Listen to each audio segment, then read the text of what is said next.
நம்ம யஷோட toxic release ஆன டே 1ல் ரீஜன் வைஸ் எவ்வளோ கலெக்ஷன் கொடுத்துருக்கு, ப்ளஸ் இன்றைக்கி டே 2ல் புக்கிங்ஸில் என்ன மாதிரியான பெர்ஃபார்ம் பண்ணிக்கிட்டு இருக்கு சொல்லி இந்த வீடியோவில் இப்போ நம்ம டீட்டெயிலாக பார்க்கலாம். ஸோ டே 1ல் ரீஜன் வைஸ் பார்த்தோம்னா தமிழ்நாட்டில் மட்டுமே 6.75 crores, ஆந்திர பிரதேஷ் தெலுங்கானாவில் 18.50 crores, கர்நாடகாவில் 30.50 crores, கேரளாவில் 2.25 crores. இதை தாண்டி ரெஸ்ட் ஆஃப் இந்தியா அதாவது ஹிந்தி பில்லில் 62.75 crores. ஸோ டோட்டலாக இந்தியாவில் மட்டுமே 120.75 crores கலெக்ஷன் வந்திருக்கு. ஸோ இதை தாண்டி ஓவர்சீஸில் 20 crores-ம் டோட்டலாக வேர்ல்டு வைட் 140.75 crores கலெக்ஷன் கொடுத்துருக்கு. ஸோ நான் இந்த படம் ட்ரேட் நம்பர் படியே பார்த்தோம்னா டே 1ல் 150 crore கலெக்ஷனை தாண்டின்னு எதிர்பார்த்தேன். ஆனால் அது நடக்கலை. மேபி ப்ரொடக்ஷன் சைட் போஸ்டர் விடுறப்போ கண்டிப்பாக 150 crores அதிகமான கலெக்ஷனை தான் அவங்க மென்ஷன் பண்ண வாய்ப்பு இருக்குது. ஸோ வெயிட் பண்ணி பார்ப்போம். மோஸ்ட்லி ஈவினிங்குள்ளே சொல்லிவிடுவாங்க தான் நான் நினைக்கிறேன்.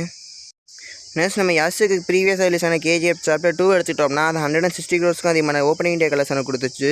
ஸோ அந்த படத்துக்கு இந்த அளவுக்கு இந்த படம் ஈக்குவலாக ஹைப் இல்லைனாலும் இந்த படத்தோட அந்த ஹைப்புக்கு இது ஒரு நல்ல கலெக்ஷன் தான் நான் சொல்லுவேன். ஸோ அப்கமிங் டேஸ்லேயும் இந்த கலெக்ஷன் மெயின்டைன் பண்ணி தான் வெயிட் பண்ணி தான் பார்க்கணும்.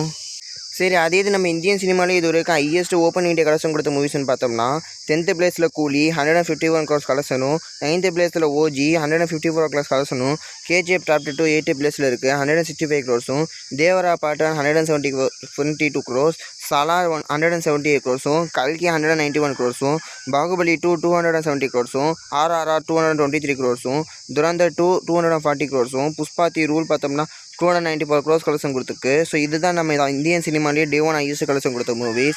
ஸோ இதை தாண்டி 11th பிளேஸில் பார்த்தோம்னா நம்ம தளபதியோட லியோ 148 crores. அதுக்கப்புறம் 12th பிளேஸில் தான் இப்போ டாக்ஸிக் இருக்குது 140 crores ப்ளஸ் ரேஞ்சில். ஸோ ட்ராக்கர்ஸ் ரிப்போர்ட் படி நம்ம இந்தியன் சினிமாலேயே 12th டே 1 ஹையஸ்ட் கிராசர் ரெக்கார்டு இந்த படம் செட் பண்ணியிருக்கு. சரி, அதே இது டே 2 புக்கிங்ஸ் எடுத்துட்டோம்னா இன்றைக்கி டோட்டலாக 431 ஷோஸ் ஷெட்யூல் பண்ணியிருக்காங்க. அதில் 57 ஷோஸ் ஃபாஸ்ட் ஃபில்லிங்லேயும் 3 ஷோஸ் சோல்ட் அவுட்டுமே ஆயிருக்கு. ஸோ இன்றைக்கி எந்த ஒரு வீக்கெண்டும் கிடையாது, ஹாலிடேவும் கிடையாது. ஸோ அப்படி இருக்கிறப்போ நேற்றை விட பார்த்திங்கன்னா இன்றைக்கி கிட்டத்தட்ட 29லேருந்து 30 ஷோஸ் தான் கம்மியாக போட்டிருக்காங்க. ஸோ இது பார்த்திங்கன்னா ஒரு குட் லெவல் பெர்ஃபார்மன்ஸ் தான் சொல்லுவேன். ஃபாஸ்ட் ஃபில்லிங் பொறுத்த வரைக்குமே இன்றைக்கி வீக் டேஸ் தான். ஸோ பரவாயில்ல, இதுவும் ஒரு நல்ல பெர்ஃபார்மன்ஸ் தான். அதுலேயும் 3 ஷோஸ் சோல்ட் அவுட்லேயே இருக்குது. ஸோ இந்த படத்தை பொறுத்த வரைக்கும் இந்த ஃபஸ்ட்டு வீக்கெண்ட் அதாவது சண்டே வரைக்கும் பார்த்திங்கன்னா ஈஸியாகவே சர்வே ஆகிடும். அதை தாண்டி மண்டேலேருந்து என்ன மாதிரி பெர்ஃபார்ம் பண்ண போது தான் வெயிட் பண்ணி பார்க்கணும்.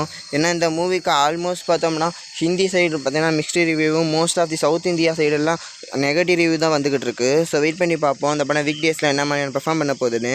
நெக்ஸ்ட் இந்த படம் இந்த வீக்கெண்ட் முடியக்குள்ளே எவ்வளோ கலெக்ஷன் கொடுக்க வாய்ப்பு இருக்குன்னு நீங்கள் நினைக்கிறீங்கன்னு உங்கள் ஒப்பீனியன் நான் கமெண்ட்டில் லீவ் பண்ணிட்டு போங்க. யாரோடது கரெக்டாக மேட்ச் ஆகுதுன்னு பார்ப்போம்.